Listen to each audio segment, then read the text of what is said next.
This is Optimal Living Daily, episode 320, A Guide to Practical Contentment, Part 2, by Babauta of Zen Habits.net, and I'm Justin Malik, your host and very own personal narrator for all things related to optimizing your life.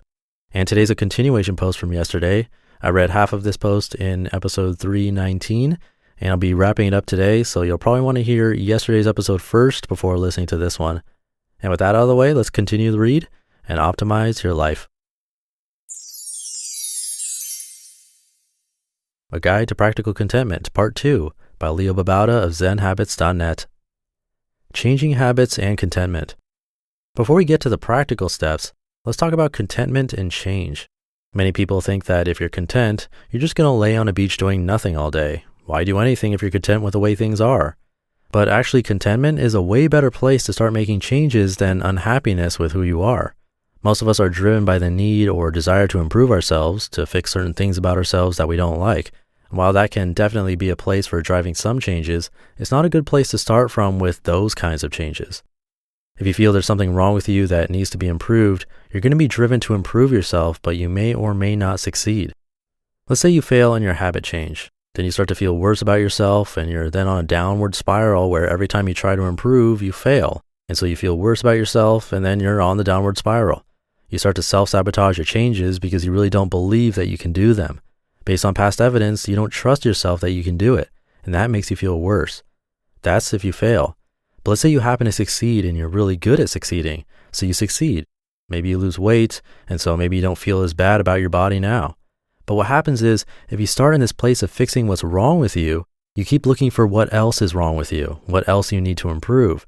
So maybe now you feel like you don't have enough muscles or six-pack abs, or you think your calves don't look good, or if it's not about your body, you'll find something else.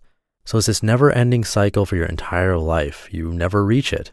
If you start with a place of wanting to improve yourself and feeling stuck, even if you're constantly successful in improving, you're always looking for happiness from external sources. You don't find the happiness from within, so you look to other things. If you're externally looking for happiness, it's easy to get too into food or shopping or partying or overwork to try to be happy. If instead you can find contentment within and not need external sources of happiness, then you'll have a reliable source of happiness. I find that to be a much better place to be than relying on external sources of happiness. A lot of people wonder, if you find contentment, won't you just lay around on the beach, not improving the world, not doing anything? But I think that's a misunderstanding of what contentment is. You can be content and lay around, but you can also be content and want to help others. You can be content and also compassionate to others and want to help them. You can be happy with who you are, but at the same time want to help other people and ease their suffering. And that way you can offer yourself to the world and do great works in the world, but not necessarily need that to be happy. Even if for some reason your work was taken away from you, you'd still have that inner contentment. Practical steps to contentment. The question is how to get there, how to go from being unhappy with yourself to being content. The path is learning a few crucial skills. Number 1, build self-trust. The only way to fix a lack of trust is in small steps. If the unreliable friend wants to rebuild trust with you, the right way is not for him to say, "Now trust me with your life." Instead, it's to start building trust in small steps. Do little things and see if the trust is held up. Over time, you open yourself up more and more. What I usually do to build trust is to start with small things that I'm totally certain I can do. Drinking a glass of water every day is an easy example. I want to drink more water, so I set a bunch of reminders to drink a glass of water when I want to wake up. If you can keep that up for a week or two, it helps you trust yourself.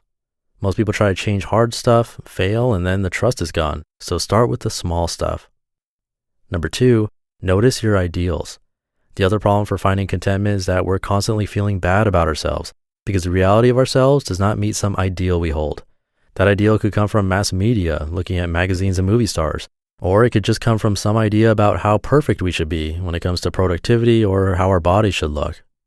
The truth is, the reality of ourselves is not bad. It's only bad in relation to the ideal that we have about ourselves. When we let go of the ideal, we're left with the reality that can be judged as perfectly great. It's a unique human being who is beautiful in its own way. So ask if you're feeling bad about who you are and how you did. If so, it's because of the ideal. To recognize that takes awareness first. Notice your ideals. Number 3, let go of the ideals. Once we notice the ideals, we need to stop comparing ourselves to them. Let go of the ideal. The only way to let go of the ideal is to see the pain that is causing in yourself and realize you want to end that pain. And letting go of an ideal that's hurting you is self-compassion. Watch the pain. Be compassionate with yourself and stop causing pain in yourself with this process of comparing yourself with ideals. You just listened to part 2 of the post titled A Guide to Practical Contentment by Babauta of ZenHabits.net. And now before we go, is there anyone you could think of who would benefit from this show or likes audiobooks or personal development and would be interested in this podcast? It'd be amazing if you could share it with just one person, anyone who you think would actually give it a shot and listen. Word of mouth is the best way to get this podcast out there, and I can only continue it if it keeps growing. So if you can do that one thing for me, I'd greatly appreciate it. It could be a family member, a friend, coworker, classmate, stranger, or in an online group or forum, anything like that. You can send them to oldpodcast.com, or if you're with them and have their phone, you can show them how to subscribe. It'd mean a lot and would help keep the show alive, seriously. It really means a lot that you're listening through to the end. But again, if this show doesn't keep growing, I can't keep doing it because of the time and money involved. So any kind of sharing with others would be amazing. And I'll stop it there. I'm not sure who will be reading in the Thursday show, so it'll be a surprise for both of us tomorrow. I'll see you there where your optimal life awaits. Hey, this is Dan from the Optimal Finance Daily podcast, which is a lot like this show, except more focused on personal finance. Justin handpicks the best posts he can find from blogs and authors like Ramit Sethi, Mr. Money Mustache, and more, and I read them to you 5 days a week. So if you enjoy this podcast, come on over and subscribe to Optimal Finance Daily too.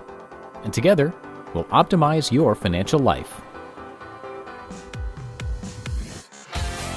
You've been listening to Optimal Living Daily. Be sure to hit the subscribe button to stay up to date on each new episode and head to oldpodcast.com. That's OLDpodcast.com for a free gift as well as more actionable tips and resources to help you maximize your potential. Thanks for joining us, and remember, your optimal life awaits.